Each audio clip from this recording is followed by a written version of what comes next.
अस्सलामुअलैकुम, welcome back to another video. आज की वीडियो काफ़ी इंटरेस्टिंग है। आज की वीडियो में हम टोयोटा एक्वा के एरर कोड को डिस्कस करेंगे। इस वीडियो में आज हम ये जानेंगे कि जेनेरिक स्कैन टूल के अंदर और यूनिवर्सल स्कैन टूल्स के अंदर क्या डिफरेंस होता है। कार के हाइब्रिड सिस्टम के ऊपर एरर कोड है और ये एरर कोड है replace the hybrid battery pack. Hybrid car के अंदर ये एरर कोड आने का मतलब है हमारी बैटरी के अंदर प्रॉब्लम है। इस एरर कोड के लिए सबसे पहले हमने रीड फ्रीज फ्रेम डेटा को चेक करना है। भाई देखिए, ये एरर कोड वो इरेज कर देते हैं, कुछ टाइम के बाद दोबारा से एरर कोड आ जाता है, लेकिन वो फ्रीज फ्रेम का डेटा नहीं देखते। फ्रीज फ्रेम का डेटा देखना बहुत ही ज़रूरी है इन केस अगर आपने बैटरी को रिपेयर करना है। तो बैटरी को रिप्लेस ना भी करना हो तब भी हमें फ्रीज फ्रेम डेटा रीड करना बहुत ही ज़रूरी होता है। फ्रेम डेटा बेसिकली तमाम डेटा स्ट्रीम की एक इमेज होती है जिस टाइम पे एरर कोड डिटेक्ट होता है। उस टाइम पे हमें जो बैटरी के सेल्स हैं इनके वोल्टेजेस भी तमाम के तमाम बताए जाते हैं कि उस टाइम के बैटरी की जो सेल्स हैं उनके वोल्टेजेस, उनके बीच का डिफरेंस कितना था। ये सारी इन्फॉर्मेशन हमें फ्रीज फ्रेम डेटा में मिलती है। तो पहले हम डिटेल कोड को या इन्फो कोड को देखेंगे। डिटेल कोड जब भी हमारे पास replace the hybrid battery pack आता है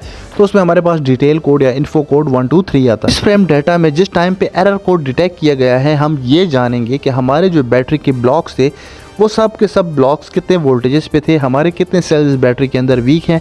अगर तो ये बैटरी रिपेयरेबल है तो हम इसको रिपेयर कर सकते हैं। रिपेयर करने से मुराद ये है कि जो सेल्स वीक हैं हमें वो रिप्लेस करने होंगे, ना कि हम उन सेल्स की मुरम्मत कर सकते। फ्रीज फ्रेम डाटा के मुताबिक देख सकते हैं हमारे पास जो ब्लॉक 5 है वो सबसे मैक्सिमम वोल्टेजेस पे है 14.19। System replace the hybrid battery pack का एरर कोड उस वक्त देता है जब हमारे सेल्स की सिमेट्री जो है वो बिगड़ जाती है। मैक्सिमम टू मिनिमम ब्लॉक के अंदर 1 वोल्ट से या उससे ज्यादा का डिफरेंस आ जाता है। फ्रेम डेटा में जो हमारे पास बैटरी ब्लॉक्स के वोल्टेजेस हैं आपने इनके स्क्रीनशॉट्स ले लेने। बैटरी रिपेयर करने के लिए सबसे पहले आपने ये देखना है कि हमारे पास मैक्सिमम ब्लॉक कितने वोल्टेजेस पे मौजूद है। यहाँ पे हमारे पास है 14.19। आपने अगर अच्छी तरह से बैटरी को रिपेयर करना है तो आपने क्या करना है, 14.19 से लेस कर देना है 0.30 को। हमारे पास वैल्यू आती है 13.90। अब हमने सारे ब्लॉक्स को देखना है। जो हमारा ब्लॉक 13.90 वोल्टेजेस से कम है वो ब्लॉक वीक है, हमने उसको रिप्लेस करना है। अगर तो आप गुज़ारे हाल बैटरी को रिपेयर करना चाहते हैं तो आपने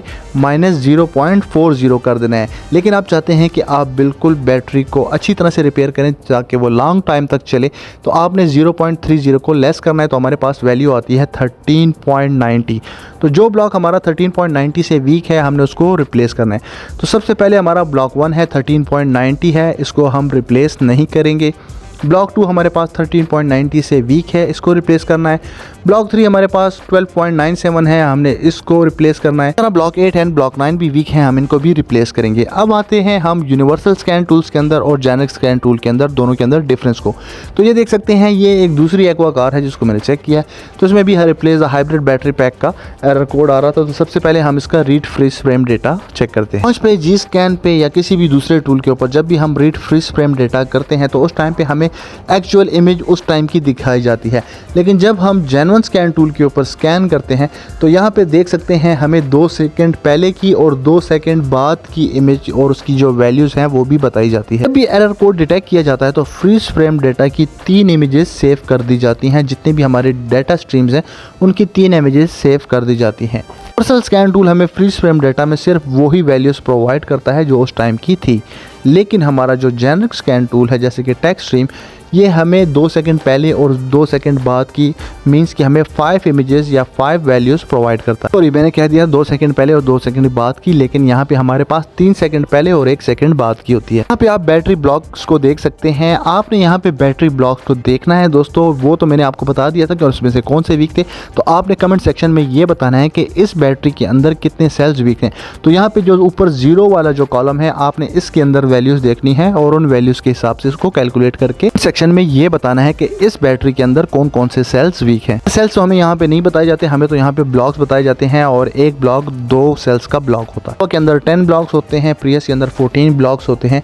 इसी तरह मुख्तलिफ वेरिएंट्स के अंदर जितने भी हाइब्रिड कार हैं सबके अंदर मुख्तलिफ तरह के सेल्स एंड ब्लॉक्स का स्ट्रक्चर होता है। आपको 1 2 3 लिखा हुआ दिखाई दिया जा रहा होगा बिल्कुल ब्लॉक्स के नीचे ही, तो ये है हमारे पास डिटेल कोड या इन्फो कोड। तो कुछ एरर कोड्स होते हैं जिनको मज़ीद डिफ़ाइन करने के लिए इन्फो कोड को जानना बहुत ही ज़रूरी होता है। जैसे कि हमारे पास आइसोलेशन का सिस्टम का जो एरर कोड है उसको जानने के लिए हमारे पास इन्फो कोड को जानना बहुत ही ज़रूरी होता है। तो उसका एक इन्फो कोड उसके एरर कोड के साथ आएगा, दूसरा इन्फो कोड मज़ीद हमें ये बताएगा कि हमारा जो आइसोलेशन है वो किस सेक्शन में है। तो उसके ऊपर मैं पहले से वीडियो बना चुका हूँ, अगर आपने वो देखनी है तो आप हमारी वीडियो देख सकते हैं। एरर कोड के डिटेक्शन का जो क्राइटेरिया है वो यही है कि हमारे जितने भी ब्लॉक्स हैं, एक ब्लॉक का दूसरे ब्लॉक से 1 वोल्ट या उससे ज़्यादा का डिफरेंस हो जाए। तो जब भी उससे ज़्यादा का डिफरेंस आता है उस टाइम पे जो बैटरी स्मार्ट यूनिट है वो एरर कोड डिटेक्ट कर लेता है। वो हाइब्रिड ECU को कमांड भेजता है, उसको इन्फॉर्मेशन प्रोवाइड करता है और हाइब्रिड ECU ये एरर कोड डिटेक्ट कर लेता है। यहाँ पे हमने ब्लॉक नंबर 2, 3 और 8, 9 को रिप्लेस करना है। जब हम इनको रिप्लेस कर लेंगे उसके बाद की वैल्यूज़ और इन्फॉर्मेशन भी आपके साथ शेयर कर दी जाएगी। एक बहुत ही इंपॉर्टेंट आपके साथ बात शेयर करूँ कि अगर हम इस एरर कोड को क्लियर कर देते हैं और उसके बाद हम डेटा स्ट्रीम में इन ब्लॉक्स को चेक करते हैं, उनकी वैल्यूज़, उनके वोल्टेजेस को चेक करते हैं, तो उस टाइम पे जो वीक ब्लॉक्स होंगे वो चार्ज होने के बाद नॉर्मल ब्लॉक से ज़्यादा वोल्टेजेस पे होंगे। तो बैटरी वीक हो जाती है, वो चार्ज होकर सबसे ज़्यादा वोल्टेजेस शो करती है, लेकिन जैसे ही उस पर लोड पड़ता है तो उसी तरह से वो जल्दी से ड्रॉप भी हो जाती है। तो इस बात का आपने ध्यान रखना है कि आप अगर बैटरी को बाहर निकालेंगे, उसके वोल्टेजेस आप मॉनिटर करेंगे तो वो जितने भी हमारे नॉर्मल ब्लॉक्स होंगे उनसे ज़्यादा की वैल्यूज़ ही प्रोवाइड कर रहे होंगे। कि ये सारे सेल्स जो हैं वो सीरीज़ में लगे होते हैं, तो इन केस अगर कोई भी सेल बहुत ज़्यादा डैमेज हो चुका है तो हमारा ये एरर कोड डिटेक्ट होते ही बैटरी डायरेक्टली चार्ज होने स्टार्ट हो जाती है। तो ओवर चार्जिंग की वजह से हमारे सही सेल्स भी ख़राब हो सकते हैं और बैटरी के ब्लास्ट होने का भी ख़तरा होता है। तो जब भी आप इस एरर कोड को देखें तो आपने जल्दी से जल्दी इस प्रॉब्लम को सॉल्व करना है, या बैटरी रिप्लेस करनी है या रिपेयर करवानी है। इन केस लॉन्ग टर्म में जाके आपकी जो बैटरी है वो बर्न हो सकती है, ब्लास्ट भी कर सकती है। एक्वा के अंदर, एक्जियो के अंदर ज़्यादातर इस्तेमाल की जाने वाली जितनी भी बैटरीज होती हैं ये निकल मेटल हाइड्राइड होती हैं। आपने निकल मेटल हाइड्राइड को रिप्लेस करना है निकल मेटल हाइड्राइड के साथ ही। इन केस अगर आप लिथियम आयन के सेल के साथ उसको रिप्लेस करते हैं तो सबसे बड़ी प्रॉब्लम तो ये होती है कि हमारे 4 सेल मिलके एक ब्लॉक बनाते हैं, तो हम हर एक सेल को इंडिविजुअली उसके वोल्टेजेस नहीं चेक कर सकते, या फिर अगर एक एक सेल के ना भी चेक करें तो 2 सेलों के होते हैं, तो उसमें 4 सेल मिल जाते हैं और वो 4 सेल के वोल्टेजेस मिल के कंबाइन हो जाते हैं। उसमें हमें ये पता नहीं चल सकता कि कौन सा सेल वीक है। मेटल हाइड्राइड का जो एक सेल होता है उसके अंदर भी 6 सेल होते हैं और निकल मेटल हाइड्राइड का सेल जो होता है वो 1.2 वोल्ट्स का होता है। बेस वोल्टेजेस उसके होते हैं 1.2 वोल्ट। लिथियम आयन के होते हैं बेस वोल्टेजेस होते हैं 3.2 वोल्ट्स। निकल मेटल हाइड्राइड का जो सेल होता है जो हमारे इस बैटरी के अंदर लगा हुआ है, उस एक सेल के अंदर 6 सेल होते हैं जो कि मिलके बनाते हैं 7.2 वोल्ट। मैं एक वीडियो बनाने वाला हूँ lithium versus nickel metal hydride.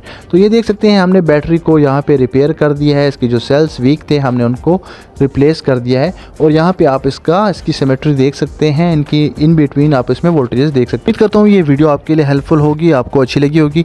Video अच्छी लगी हो, हेल्पफुल हो तो चैनल को लाइक, शेयर एंड सब्सक्राइब जरूर करें। मिलते हैं नेक्स्ट वीडियो में किसी और टॉपिक के साथ, तब तक स्टे ट्यून। अल्लाह हाफिज़।